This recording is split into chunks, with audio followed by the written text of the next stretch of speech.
Let's start with the passage since there are no questions. So passage 1.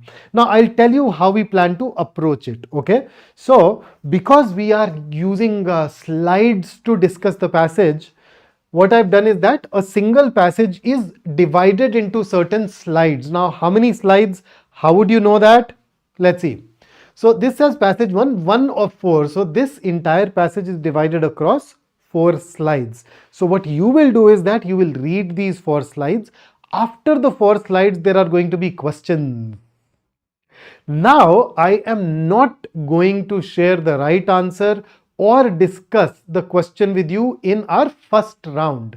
So in the first round, I want you to attempt all the 4 questions that come after this passage. Once you have answered all the 4 questions, we will move over to round 2.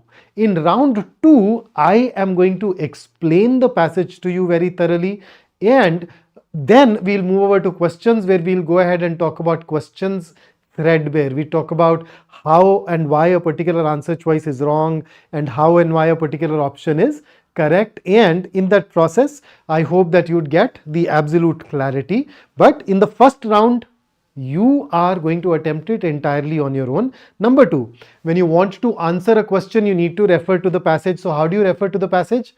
Well, you are on YouTube. YouTube allows you to go back in time to refer to the earlier part of the video, right? So there is a seeker down below. Use that seeker to refer to the right part so that you are able to answer the questions correctly, able to answer the questions successfully. I see a couple of questions here. Lavisha says, gave CAT 25, now again for 26. So all of you who are starting again, I know it is very challenging, I know it is very difficult, but it is extremely important for you to figure out what went wrong in the previous iteration so that we avoid those mistakes and move towards great scores. And this is the first lecture on YouTube. So, Deepak, this is the first lecture of RC on this particular channel by me.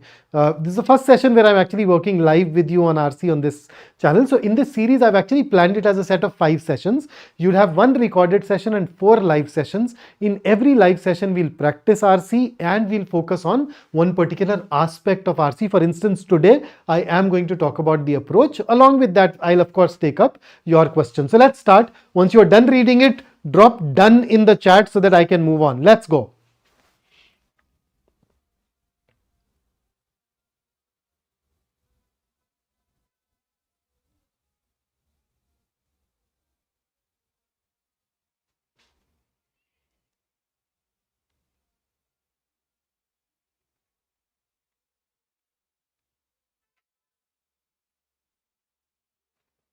So Lavisha, you've identified 2 things, right? Distraction and handling stress as areas of plans of action for you.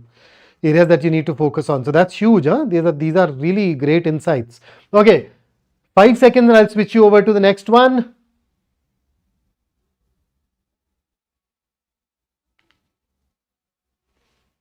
There you go.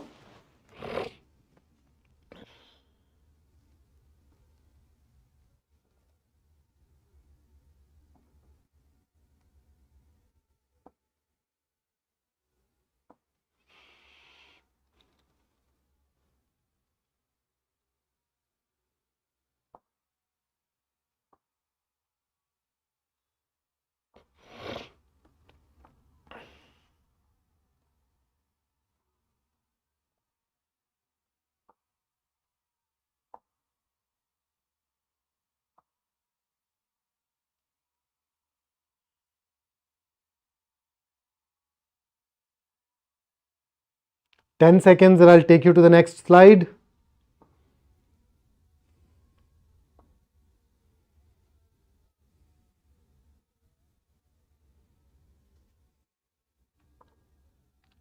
Nisha, we can take that up in the group.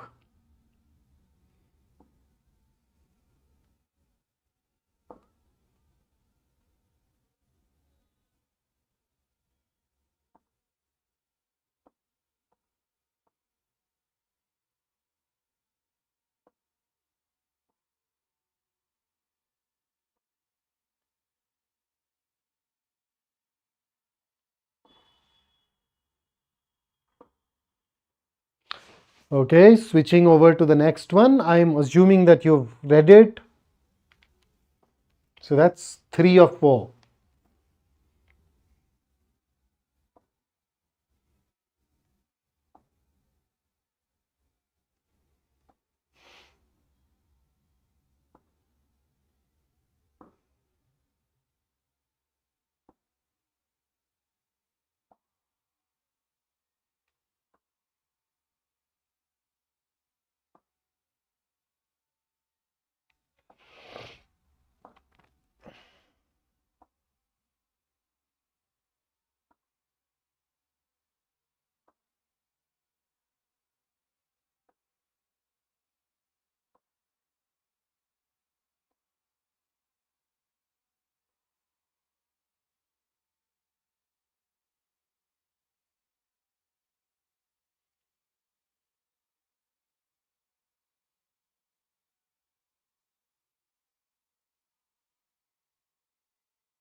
10 seconds before I switch.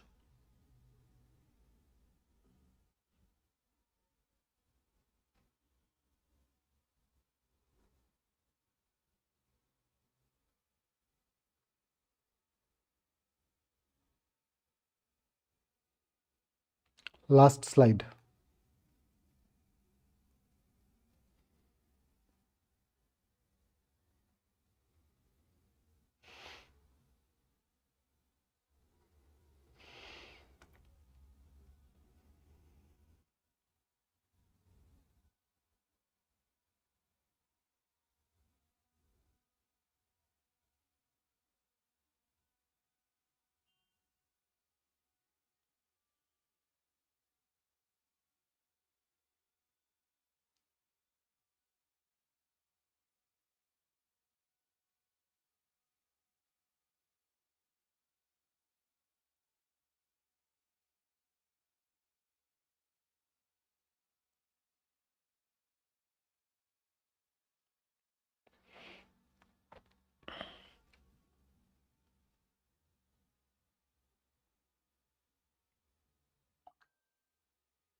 All right, so I assume that you have read the passage in its entirety.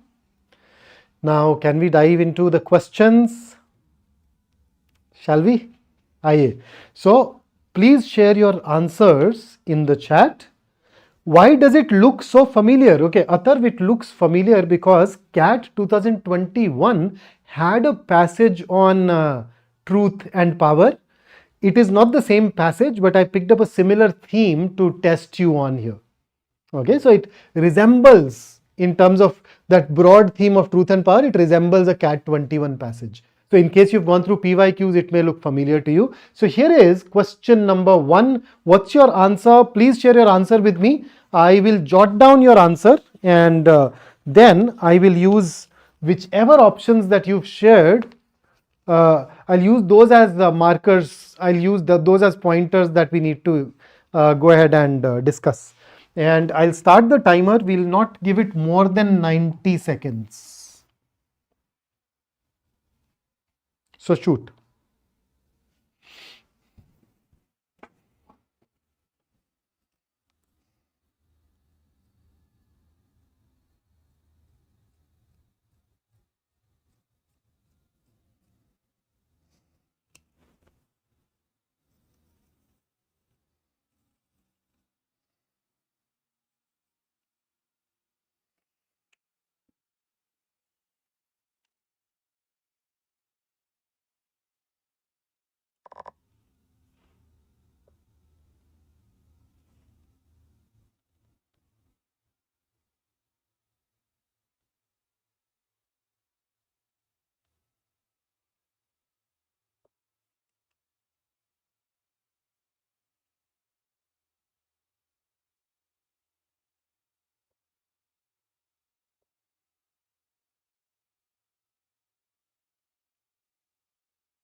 Okay, where are the answers, guys?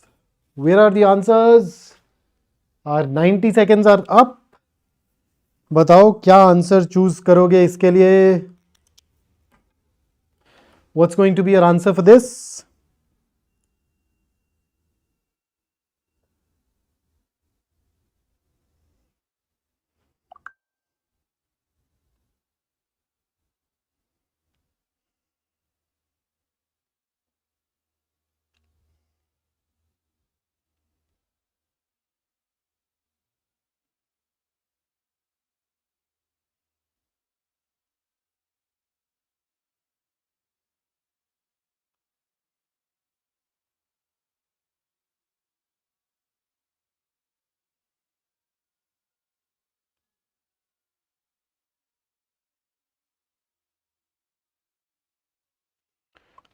Okay, what happened? Where are the answers, guys? No answer. That's a lot of time. But chalo, considering that this is the very first passage, I can understand that it may take longer. But even if you are not able to zero in on one answer, can you at least share the ones that you are contemplating, the ones that you're thinking? AK, yes, this is the English channel. Okay, so we have one answer from Deepak.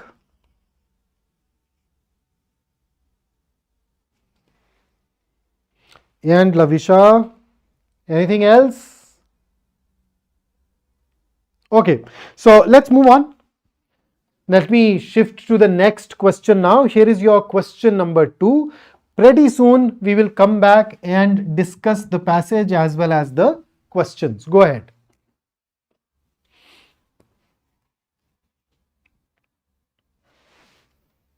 Let me keep the clock ticking here.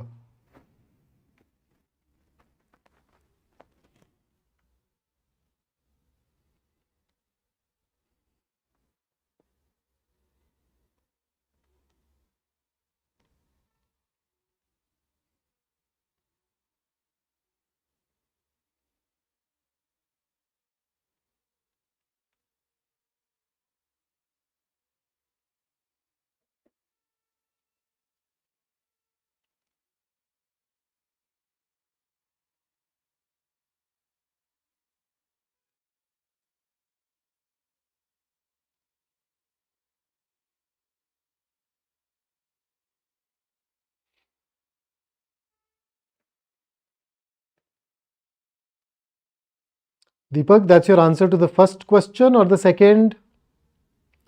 When you share the answer to the second question, don't forget to add the question number so that I know that we are talking about the next one.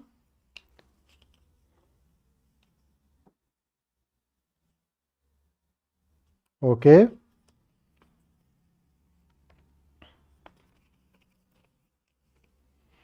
So I'm jotting down your answers, guys. I'm jotting down your answers. So I have 2 answers so far. Priyanshi, we are working on an RC passage. Why don't you join us? And once we are done with this, we will go ahead and talk about it. Okay, so we also have A.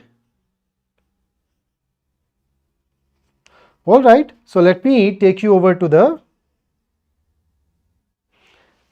next question. Here is question number 3 and your time starts now.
Okay, so we have 2 answers so far, D and C.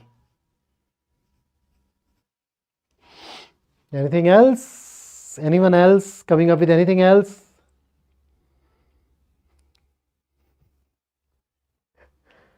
Okay, I just read Lavisha's comment of chamomile tea. Lavisha, I drink a lot of fancy beverages. If you follow me, it'll probably bankrupt you. Don't do that. Athar, that's absolutely okay. If it's not D, what other option would you have chosen?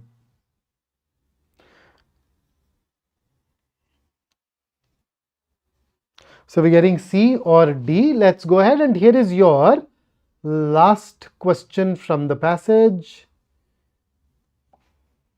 Let me begin the time. Let's go. बताइए क्या करना है?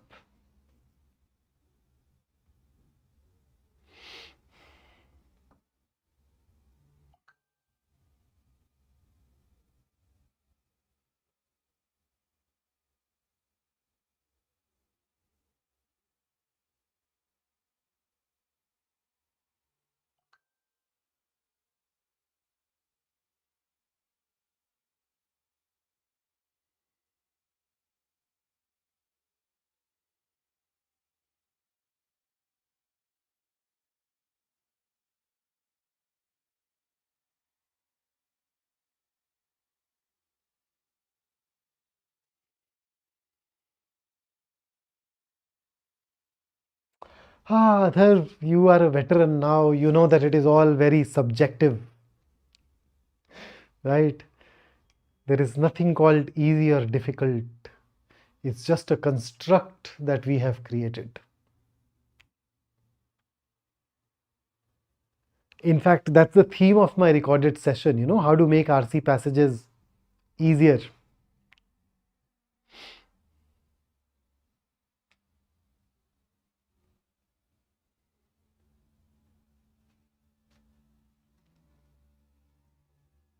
Okay, so I have one answer for question number 4. Anything else coming?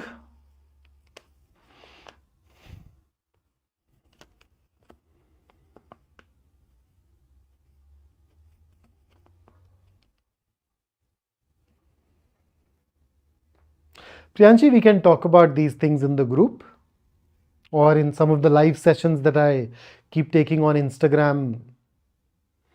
So should work. Oh, Atar, good. You've collated or compiled all of these, huh? That's nice. Anyone else? Not very many of you have gone on to attempt the 4th question. What's your take, guys?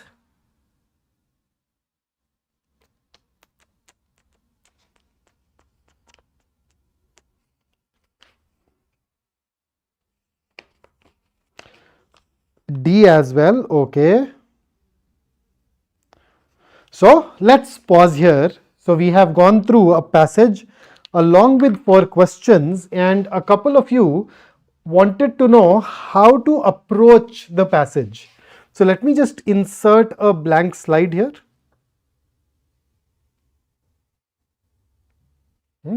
Let's just insert a slide and then we can go ahead and talk.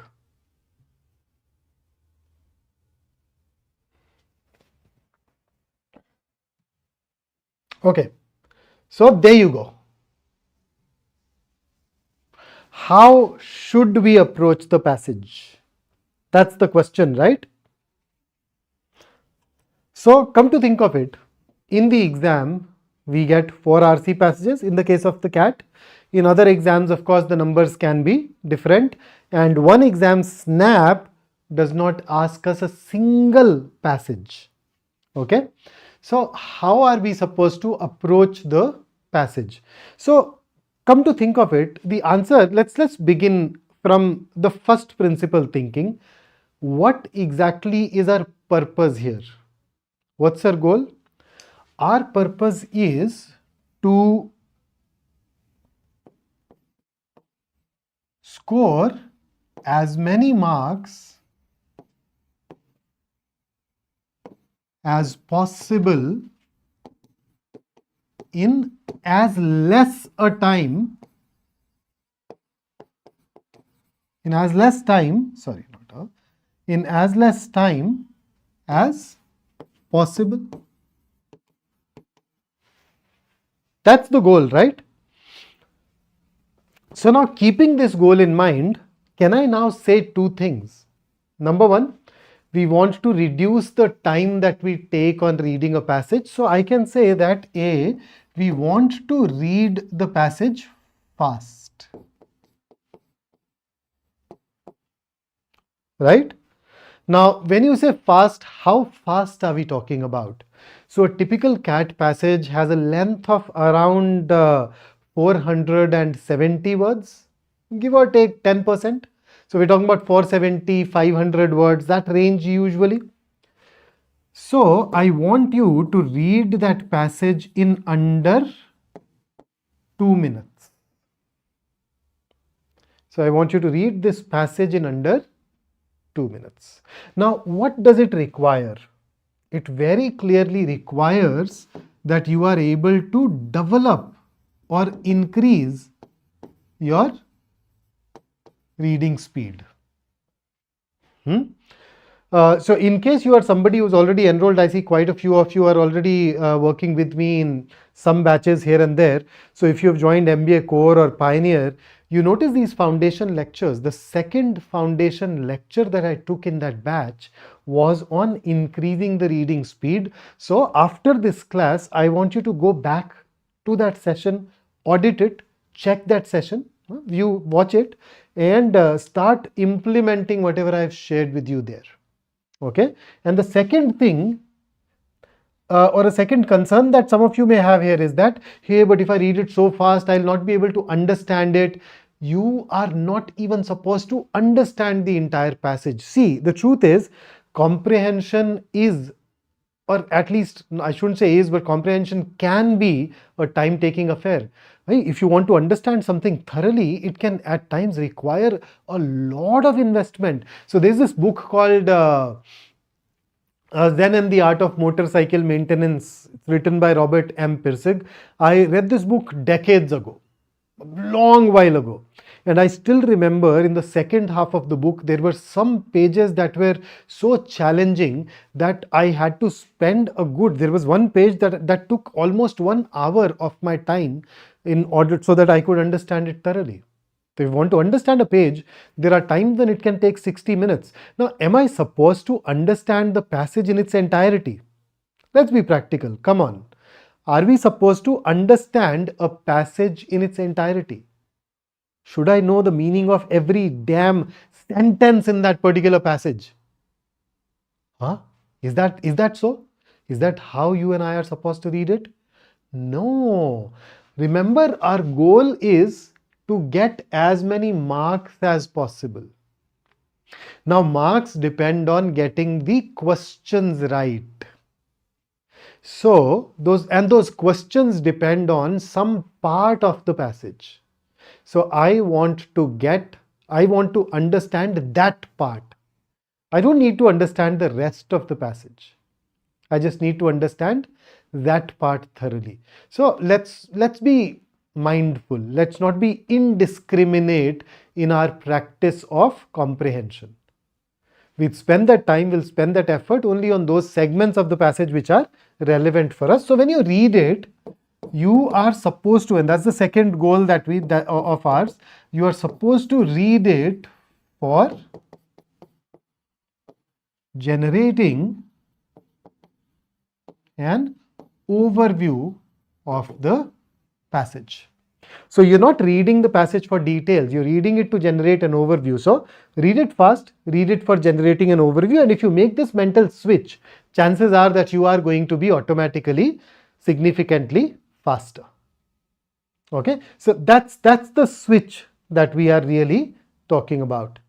Lavisha says you handle verbal ability in Pioneer. Now, I've taken a session and I've taken a session on reading speed in the foundation. But otherwise, I'm here, I'm around. Let me see which course is best if I have to prepare from beginning from MBA Wallah. Tapok, let's talk about it towards the end, or you can reach out to me in the group. Sir, yawn padhe or editorials. Priyanshi, I am going to pick it up in our second lecture. So this is RC Kickstart 1. So the focus today is on approaching and ensuring that moving forward, you start reading the passages in a correct manner. So let me elaborate on it. So when it comes to reading it for generating an overview, I am assigning you some homework. So what is your homework now? Until we meet next, until our next session, I want you to go ahead and read an editorial every day.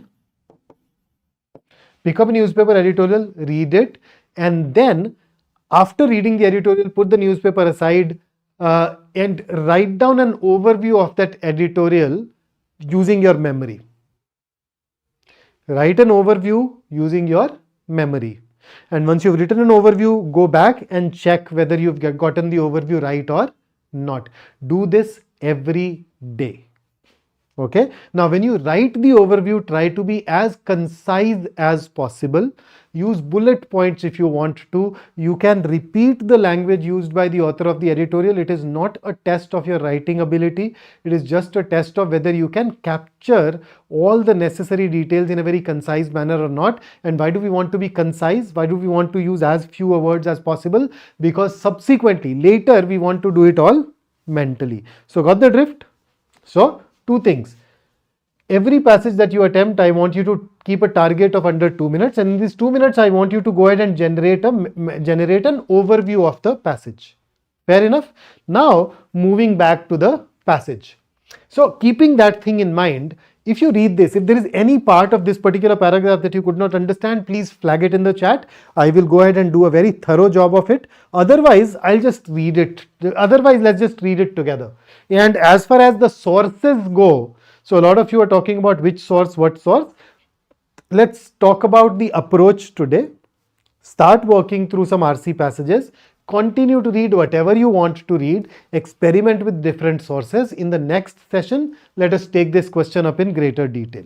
Okay. So many people believe that truth conveys power. So if X conveys Y, for example, if you see me and you notice that I have a couple of bodyguards around, then I can say that those bodyguards convey status. If you see somebody who's wearing very tattered, dirty clothes, then can I say that those tattered, dirty clothes convey the economic hardships that the person is going through in his life? Maybe he's homeless, maybe he's poor, mendicant, beggar. So you see that? Similarly, when you say truth conveys power, it means that if you notice a person speaking the truth, stating the truth, standing with truth, then it tells you that he is a powerful person.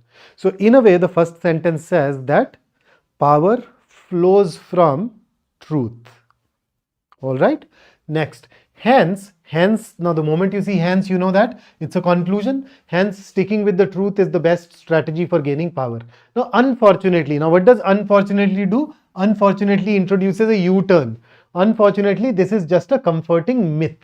So the author has clearly in the very first paragraph told you that, power does not come from truth. Truth, if you think of it, then you are wrong. In fact, truth and power have a far more complicated relationship. Why is the relationship complicated? Because in human society, power means two very different things. So what is the key idea in this paragraph? It says that that power does not stem from truth. These two have complicated relationships. Now, so power means two very different things. So here are those two things, right? On one hand, on the other hand. So two different aspects or definitions of power. So power can mean ability to manipulate objective realities. So an objective reality is, simply put, a fact. An objective reality is something over which there is going to be no disagreement, right? So if you meet me and you notice that I have a pen in my pocket, let me put a pen. Just find it out. I don't even know where I've kept it. Let's say I've kept a pen in my pocket. So now there is a pen in my pocket. That's an objective reality. Anybody who looks at it will say that, Vikrant has a pen in his pocket. Fair enough. So, and manipulate basically means changing. So, for example, there is an animal in front of us. That's an objective reality. We can hunt that animal. So, that animal is alive right now. We can make that animal unalive. So we have manipulated that reality. Similarly, we can construct bridges, cure diseases, build atom bombs. Now this kind of power is closely tied to truth.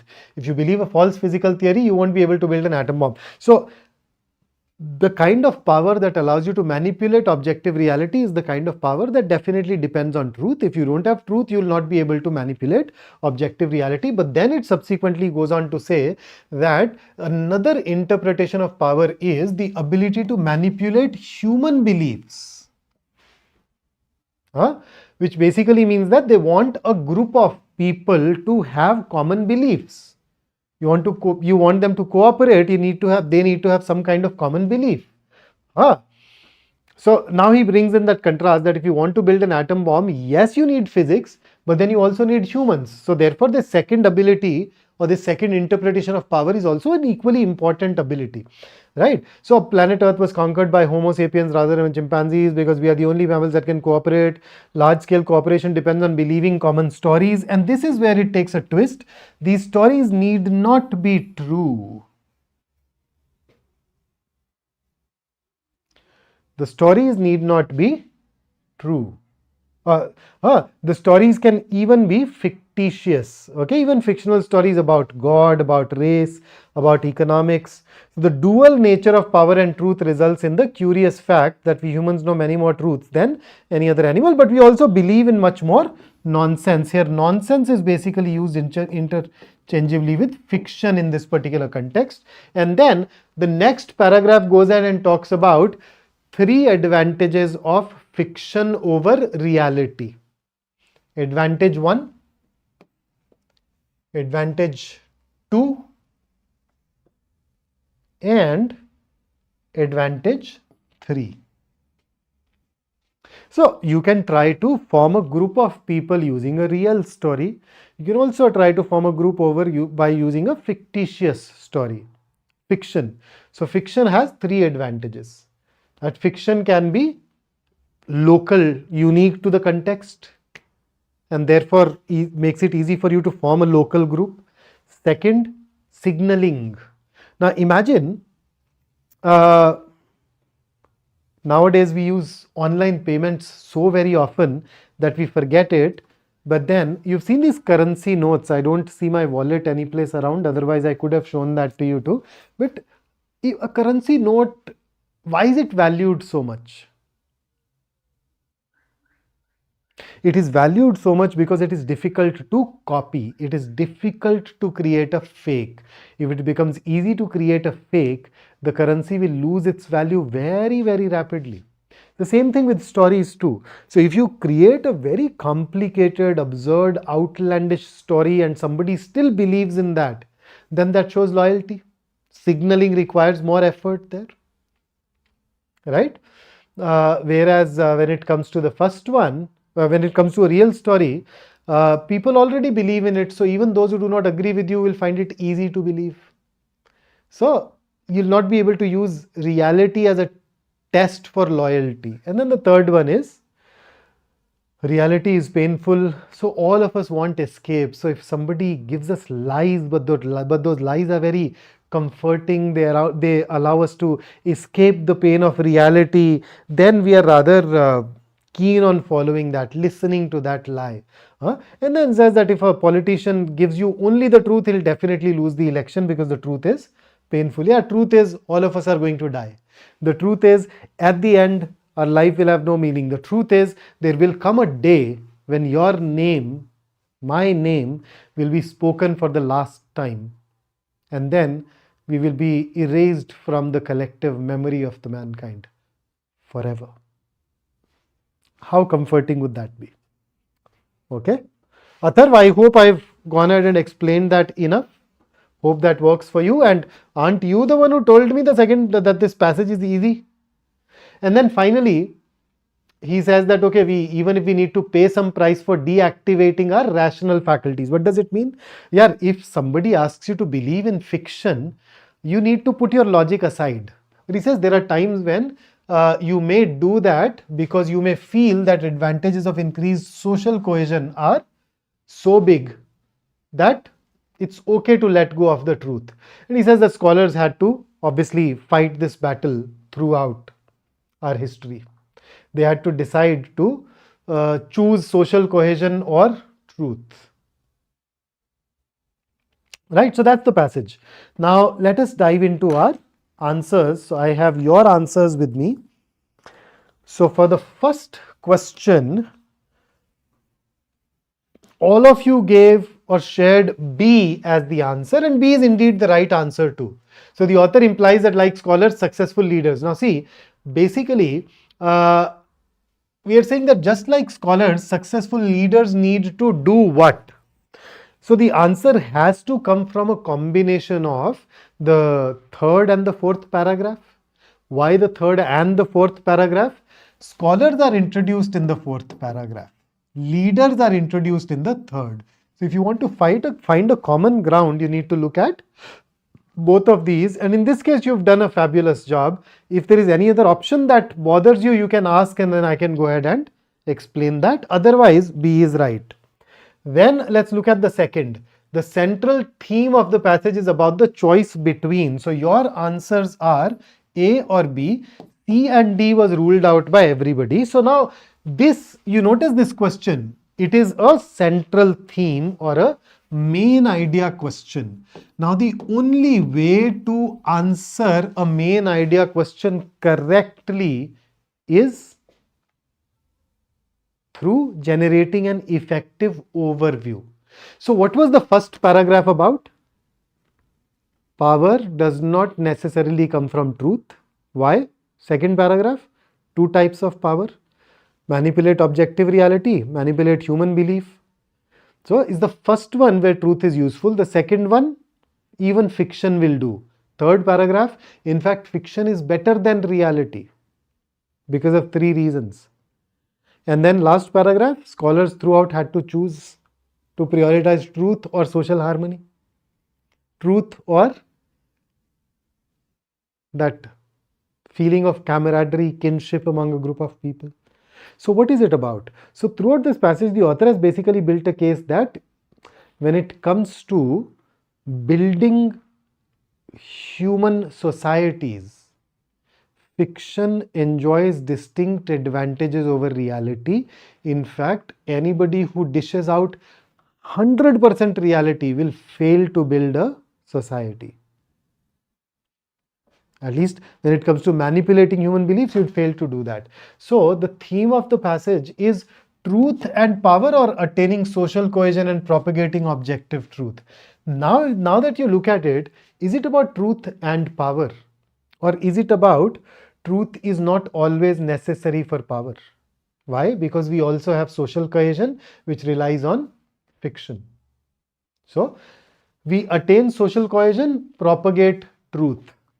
That is the core conflict. The moment you move over to, the moment you look at the second, third and fourth paragraph, you realize that we have made a switch. This is very narrow. It can talk about first paragraph, but it does not accommodate the second, the third and the fourth paragraph. And that is why we'd say that we can eliminate A and choose B. Third question, your answers were C and D, A and B were ruled out by everyone. So let's see. So CAT has this tendency to ask you all these complicated question types. In our third session together, I will focus a little on these question types where we can choose to pick this up, or I can go ahead and record a separate session for you to help you deal with these question types. So whenever you see any question type that uses except, my favorite strategy is I want to remove except. How do I remove except? So except can be removed, but now the condition is I need to insert a not somewhere in the passage, in the rest of the question. So if the rest of the question already has a not, I can cancel that not out with except. Otherwise, I'll have to insert a not. So here you notice this none. None basically means not one. So except and this not get cancelled out. That's it. So what are you left with? The author would support one of the following statements about political power. And the moment you say the author would support, it basically means that the author will agree with it. It basically means that it can be concluded on the basis of whatever we have read from the passage. Okay, so let's see, manipulating people's belief is politically advantageous, but a leader who propagates only myth is likely to lose power. Is this something that is given in the passage? The passage, the third paragraph says that if a leader gives 100% truth, nothing but the truth, then he is going to lose power. Has the same thing said about the myth? No. So it is this part which is wrong, and that is where D scores over C. So you notice there are these tiny little things that we had to focus on, zero in on, and get those right. And here comes the fourth question. Regarding which one of the following quotes could we argue that the author overemphasizes the importance of fiction? So in one of the four, the author, so first up, should we identify an option where the author is emphasizing fiction? So any option where the author does not emphasize fiction can definitely be ruled out. Right? So let's start with A. So I got A and D from you. So let's start with A. Hence, sticking with the truth is the best strategy for gaining power. Unfortunately, this is just a comforting myth. In A, in this sentence, we are not even talking about fiction. All we are saying is that truth is not necessarily power. So power comes from something else. That something else can be anything. How do we know it is fiction? Fiction is not even mentioned here, so we can rule it out. D, truth and power have a far more complicated relationship because in human society, power means two very different things. Once again, no mention of fiction at all. So A and D do not even mention fiction. So how can we really say that A and D, either of these, whichever one you chose, goes ahead and can be used as a sentence to prove that the author is overemphasizing fiction? They don't even have fiction. So B or C? B says that, hey, fiction is a consideration. So here fiction is a consideration. So let's keep this in running. C, power means having the ability to manipulate, to hunt, to construct, to cure. Any mention of fiction in C? No mention of fiction. So in A, C and D, we are not even mentioning fiction. The only place where fiction is mentioned is B. And therefore, which one can be termed as so it's only in B that the author is saying that we need to give some consideration to fiction, because the others do not even involve fiction. It makes it very easy for us to choose B as our answer. So there you go. There we are. That's the passage. Okay. So this is where I think this is where we can then stop today. Let me just take you ahead.